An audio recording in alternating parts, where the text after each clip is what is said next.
السلام علیکم ورحمۃ اللہ وبرکاتہ۔ Welcome to my YouTube channel Tafheem Deen 2.0۔ بسم اللہ الرحمن الرحیم۔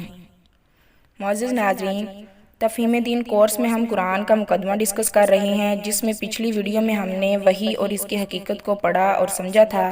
تو آج ہم انشاءاللہ حضور صلی اللہ علیہ وسلم پر وحی کے طریقے پڑھیں گے اور سمجھیں گے۔ معزز ناظرین، آپ صلی اللہ علیہ وسلم پر وحی مختلف طریقوں سے نازل ہوتی تھی۔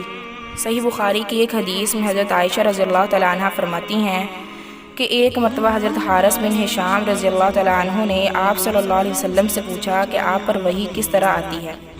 تو آپ صلی اللہ علیہ وسلم نے فرمایا کہ کبھی تو مجھے گھنٹی کی سی آواز سنائی دیتی ہے، اور وحی کی یہ صورت میرے لیے سب سے زیادہ سخت ہوتی ہے۔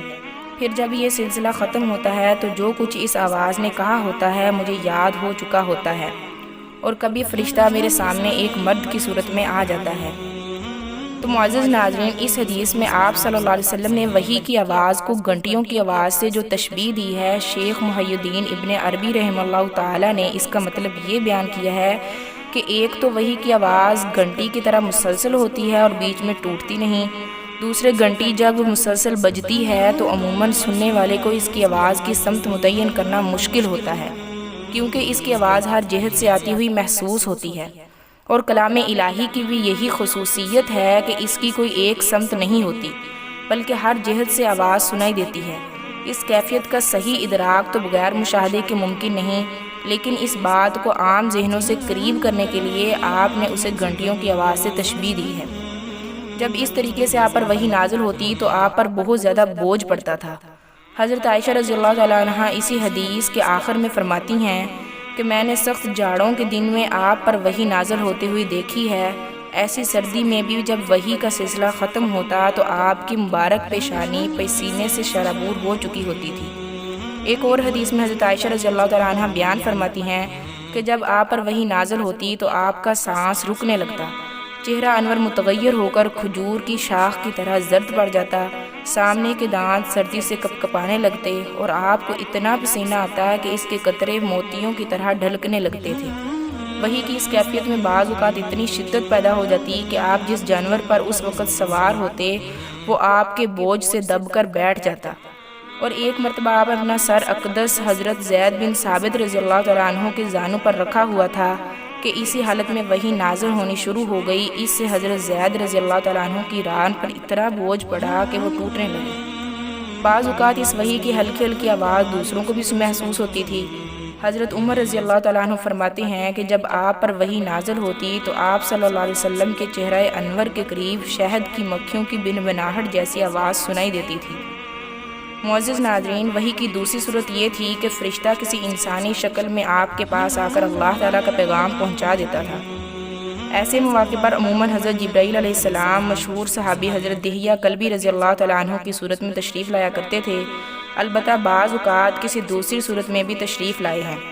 بہرکیف جب حضرت جبرائیل علیہ السلام انسانی شکل میں وحی لے کر آتے تو نزول وحی کی یہ صورت آپ صلی اللہ علیہ وسلم کے لیے سب سے آسان ہوا کرتی تھی۔ معزز ناظرین، وحی کی تیسری صورت یہ تھی کہ حضرت جبرائیل علیہ السلام کسی انسان کی شکل اختیار کیے بغیر اپنی اصل صورت میں دکھائی دیتے تھے، لیکن ایسا آپ کی تمام عمر میں صرف 3 مرتبہ ہوا ہے۔ ایک مرتبہ اس وقت جب آپ نے خود حضرت جبرائیل علیہ السلام کو ان کی اصل شکل میں دیکھنے کی خواہش ظاہر فرمائی تھی، دوسری مرتبہ معراج میں، اور تیسری بار نبوت کے بالکل ابتدائی زمانے میں مکہ مکرمہ کے مقام اجیاد پر۔ پہلے 2 واقعات تو صحیح سند سے ثابت ہیں، البتہ یہ آخری واقعہ سندن کمزور ہونے کی وجہ سے مشکوک ہے۔ چوتھی صورت براہ راست اور بلا واسطہ اللہ تبارک و تعالیٰ سے ہم کلامی کی ہے۔ یہ شرف آپ صلی اللہ علیہ وسلم کو بیداری کی حالت میں صرف ایک بار یعنی معراج کے وقت حاصل ہوا ہے، البتہ ایک مرتبہ خواب میں بھی آپ اللہ تعالیٰ سے ہم کلام ہوئے ہیں۔ وحی کی 5ویں صورت یہ تھی کہ حضرت جبرائیل علیہ السلام کسی بھی صورت میں سامنے آئے بغیر آپ کے قلب مبارک میں کوئی بات القاء فرما دیتے تھے، اسے اصطلاح میں نفس فی الروح کہتے ہیں۔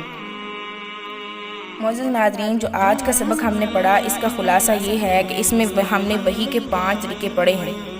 پہلا گھنٹیوں کی آواز کی صورت میں، دوسرا حضرت جبرائیل علیہ السلام انسانی صورت میں، تیسرا براہ راست اللہ تعالیٰ سے ہم کلامی، چوتھا حضرت جبرائیل علیہ السلام اپنی اصل صورت میں، اور 5واں نفس فی الروح یعنی قلب پر القاء فرمانا۔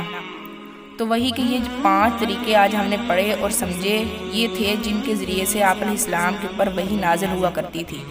امید ہے کہ آپ کو سمجھ آ گئی ہوگی۔ نیکسٹ ویڈیو میں ہم تاریخ نزول قرآن کو پڑھیں گے اور سمجھیں گے۔ آخر میں اللہ رب العزت سے دعا ہے کہ اللہ ہمیں اپنے دین کی سمجھ عطا فرمائے۔ آپ سب ویورز سے ریکویسٹ ہے کہ میرے چینل کو زیادہ سے زیادہ لائک کریں، سبسکرائب کریں اور دوسروں کے ساتھ شیئر کریں۔ اللہ حافظ۔